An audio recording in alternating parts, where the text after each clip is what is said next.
প্রিয় দর্শক বন্ধুরা, সবাই কেমন আছেন? আশা করি সবাই ভালো আছেন, আমিও ভালো আছি। আজ আমাদের আলোচনার বিষয় হচ্ছে একটি কাজ কখনো নিজের সাথে করবেন না। সেটি হচ্ছে অন্যের সাথে নিজের কখনো তুলনা করতে যাবেন না। দেখা যায় যে একটি মানুষ খুব সুখে আছে, সে তার পরিবারকে নিয়ে, তার বাড়ি গাড়ি, তার আর্নিং, তার সন্তানদের নিয়ে খুব সুখে আছে। হঠাৎ করে সে ডিপ্রেশনে চলে গেল, ডিপ্রেশনের পেশেন্ট হয়ে গেল। কি হলো? কারণ সে আস্তে আস্তে নিজের জীবনের সাথে, নিজের সাথে অন্যের তুলনা করা শুরু করলো। সে আশেপাশের প্রতিবেশীদের সাথে, আত্মীয় স্বজনের সাথে নিজের তুলনা করা শুরু করলো এবং আস্তে আস্তে আস্তে আস্তে সে ডিপ্রেশনে চলে গেল। এটি কখনোই করতে যাবেন না। একটা পাখি যদি ভাবে যে আমি মাছের মতো সাঁতার কাটতে পারি না, কেন? সে তো পারছে, আমি কেন পারছি না? তাহলে কি হবে? পাখির কাজ ওড়া, আকাশে উড়াল দেয়া। সে মাছের কাজ হচ্ছে সাঁতার কাটা, পানিতে থাকা। পাখি আর মাছের মধ্যে কোনো তুলনা হয় না।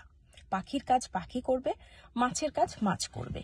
এখন পাখি যদি ভাবে আমি মাছের মতো সাঁতার কাটতে পারছি না, তাহলে সেটা বোকামি ছাড়া আর কিছু না। প্রতিটা মানুষ এক একটা কোয়ালিটি নিয়ে জন্ম নেয়। কেউ গান গাইতে পারে, কেউ নাচতে পারে, কেউ কবিতা আবৃত্তি করতে পারে, কেউ খুব সুন্দর করে বাড়ি ক্লিন করে গুছিয়ে রাখতে পারে, কেউ খুব ভালো রান্না করতে পারে, কেউ খুব ভালো বই পড়তে পারে, কেউ খুব ভালো তার্কিক হয়, তর্ক করতে জানে, সেই বিভিন্ন ডিবেটে পার্টিসিপেট করে প্রতিবার জিতেছে। এক একটা মানুষের এক একটা গুণ থাকে। কারোর সাথে কারো কখনোই তুলনা করা যায় না। এক একটা মানুষ এক এক গুণ নিয়ে পৃথিবীতে আসে।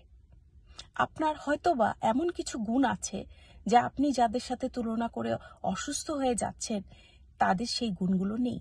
আপনি হয়তোবা খুব সুন্দর করে কথা বলতে পারেন, খুব মিষ্টি করে কথা বলতে পারেন, আপনার কথা শুনে মানুষের মন ভরে যায়। আপনি খুব সুন্দর করে বাড়ি ঘর গুছিয়ে ক্লিন করে রাখতে পারেন, যেটা আর কেউ পারে না। আপনি হয়তোবা মানুষের বিপদ আপদে ছুটে চলে যান। আর কারো মধ্যে এই কোয়ালিটিটা অনেক বড় একটা কোয়ালিটি, সবার মধ্যে এটা দেখতে পাওয়া যায় না। আপনি নিজের যতটুকু আছে ততটুকু দিয়ে সবসময় মানুষের উপকার করেন। তাই কখনো নিজেকে ছোট ভাববেন না, কারো থেকে নিজেকে ছোট ভাববেন না। আপনি সবসময় নিজেকে নিয়ে স্যাটিসফাইড থাকবেন। আপনার যা আছে, যতটুকু আছে, আপনি সবার চেয়ে অনেক ভালো আছেন। আপনার জীবনে অনেক কিছু আছে যা আর 10টা মানুষের জীবনে নেই। আপনি চিন্তা করে দেখুন আপনার কি কি আছে। কখনো অন্যের সাথে তুলনা করে নিজেকে ছোট ভাববেন না। এটা এত বেড়েছে ইদানিং, মানুষ সোশ্যাল মিডিয়াতে পোস্ট দেয়, অন্যের পোস্ট দেখে মানুষ নিজের প্রপার্টি বিক্রি করে ফেলে এরকম একটা পোস্ট দেওয়ার জন্য। এগুলো ডেঞ্জারাস ব্যাপার।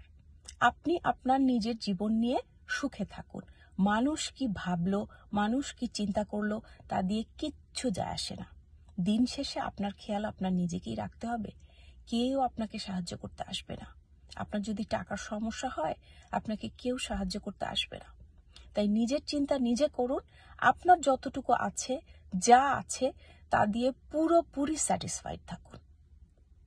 আজ এই পর্যন্তই। সবাই ভালো থাকবেন, সুস্থ থাকবেন। আল্লাহ হাফেজ।